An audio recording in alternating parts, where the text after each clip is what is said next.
sort of like, apparently she had a boyfriend, so he didn't care to ask anyone else to go to the prom. And his mother's on it. Now you have to go to the prom at least once. It's only right that you go. Mom, I don't care. I'm not going to go. You've got to go. I insist. I want a picture of you going to the prom. Take your cousin Emma. He goes, what? Take your cousin. So my mom and my aunt got together and they got me the dress and home. Bobby's going, oh my God. And I'm saying the same thing because all we did was argue. And this is going to be fun, So I got dressed up and he took me and he started introducing me to the guys that he played ball with, And he'd go, cousin ones. Cousin. She's my cousin. You want to make sure, Anyway, they razzed him like crazy, and I used to razz him. I said, well, I was never so hard up that I had to take my cousin.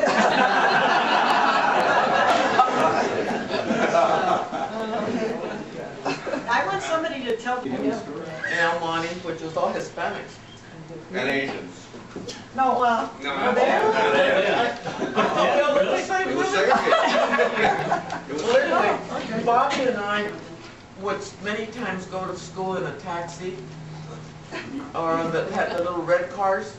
And in the red cars, there was like 3 teachers always in the red cars. So when my mom would get me on there, the teachers knew me and I sit with them. So it wasn't scary back then to put a kid in the red car. But other times, Bob's mom would say, I want him to have a certain lunch or whatever, so she'd call the taxi and send Bobby his lunch.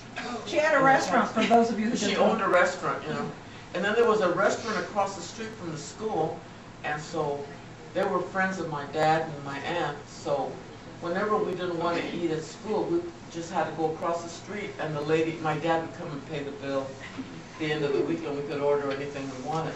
So we were sort of bratty, I guess, compared to the other kids. Oh, you gotta understand that everybody else in the school was having burritos. They weren't delivering a taxi cab.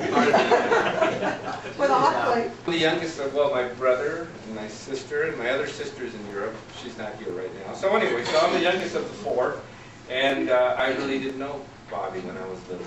I mean, I knew of him, but I didn't know him.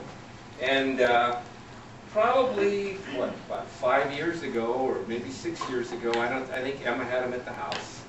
And then we started talking, and then he always said that I was a lot like Patrick, we kind of, so anyway, we instantly there was a bonding that took place there. We both liked SC football, we both liked the Angels. The next thing you know, we were both going to, we had the Arizona trip with my brother. We went to Notre Dame. We went to Notre Dame. We went to some Angel games. We went to the SC UCLA game together. And actually, I'd already bought tickets for SC and Stanford for this coming year. And I was going to take Bobby because I was thinking that he was going to move to Oregon, and I said, well, you have to come down, I'll buy your ticket. And so anyway, we just, I probably... shirt you got him for SC. Oh, yeah. For the SC UCLA game, I decided that I was going to get gold shirts, Cardinal and gold, but I was going to get gold with the Cardinal lettering. So I get like 8 shirts for all these guys, and we all show up, and everybody puts their shirt on. He says, I'm not putting that shirt on. Because he didn't like the Cardinal, or the gold with his coloring. And so then I said, you know what? I said, okay. So I had a friend that made shirts, and so I said, you know what? You got to make him a Cardinal with the gold lettering. So I sent him the shirt, but unfortunately he never got to wear it. No, he did wear it once. He wore it once. Oh, he did wear it? Yeah, when he opened it up, he put it on. So anyway, I guess it's a cousin that I got to know later in life, and we got to be very close, and in a short period of time. And what's ironic is that he went to, he lived in Temple City, and I was playing basketball. Over 10 years younger than him. But anyway, I was playing basketball at Rosemead High School, but we didn't know each other. I mean, we knew each other, but we didn't. we weren't. Commute for many years. Yeah, we were kind of apart, and he always kept saying, God, if I only would have known you earlier, he says, I could have gone to watch you play, or I could have gone to see Maria play soccer, or Patrick play football, or whatever, but it was, anyway, it's better late than never, I guess is what I'm trying to say, and it turned out to be a very good relationship, and I'm glad I got to know him. In the Phoenix area to go to a spring training game and then to play poker. Well, they never stayed a full game because they were more anxious to get back and have the drinks and the brews and play poker. So they almost always leave the game after, 4 innings and something like that. And Bob would come out, and this was just this last spring, I'm sitting in the chair and he walks past me out of the blue. He says, God darn, you've got big feet. And I'm like, all right. And after he'd leave, I'd say, I don't even know why I like that guy. He's ornery, he drinks coffee all day long, he insults you. Why do I like him? I really did. Tell about hugging him. Oh, gosh, he hated to be hugged. So the minute he'd come in the door, I'd grab him. Oh, Bob, I'm so happy to see you. And he'd stand there with his arms straight down to the side. And last time I danced with him. He was really freaking out.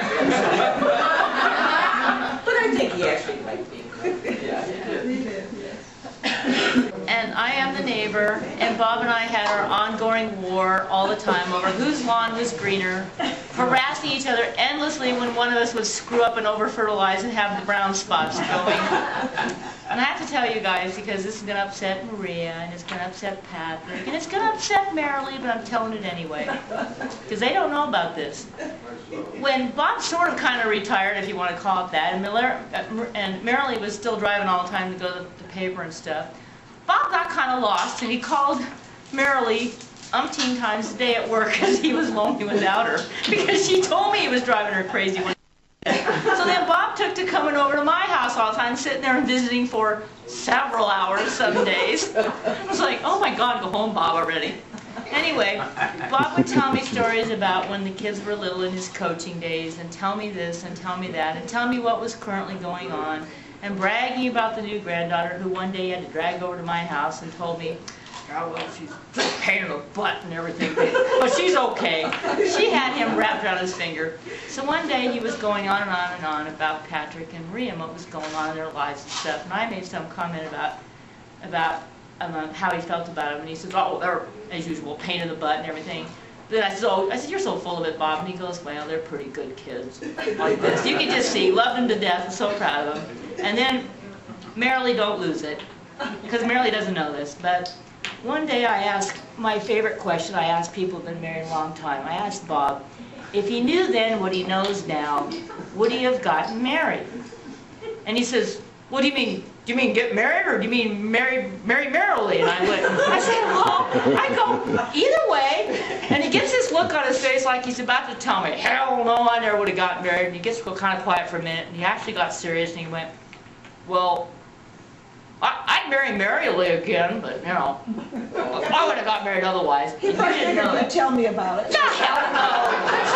I started, and then it was a little bit too serious, and then I teased him. I said, well, you can only do that because she's the only one who'll put up with you. And then he starts laughing, and he goes, yeah, probably, that's why. So now I win the battle of the green lawn by default. Yeah. So, Tell him about Gustavo. Gustavo, oh, Lord. Gustavo is a fellow that Robert met who is a retired Ford mechanic, or automobile mechanic. Doesn't speak English. He's a retired automobile mechanic. Doesn't speak English, and Elisa doesn't speak Spanish. But, so Robert would be the intermediary. I'm the only Gringus car that Gus will work on. And so there they are out in the garage, and they pick on me constantly because, of course, women, we drive the cars all the time, but of course we're crazy when we try to tell them what's going on and the stupid sound it's making. And I know enough Spanish that I know that they're making fun of me and putting me down and dumb. I shouldn't know what the hell's talking about, all this crap. So because of that. But the one day, here comes Bob with Michaela. Oh, God. Gus is over in the garage working on my car. Here comes Bob and Michaela. Michaela's walking, Bob's got her hand, she's got her little fingers wrapped around Bob's, and here he comes prancing over there. Oh, well, I'm stuck with her, and I gotta bring her over here, so, and all this stuff. Like, he's so full of it. Comes over there because he's got to show Gus his granddaughter, because he's so proud and everything. Comes over there, and as usual, going on about what a pain in the butt she was, beaming from ear to ear. So later on, I looked at him, I said, "You're so full of it." He just laughs. So, I don't know who the heck's going to be the intermediary now. You have to get a new mechanic. No, God, no. Gus is the only one who fixes it right.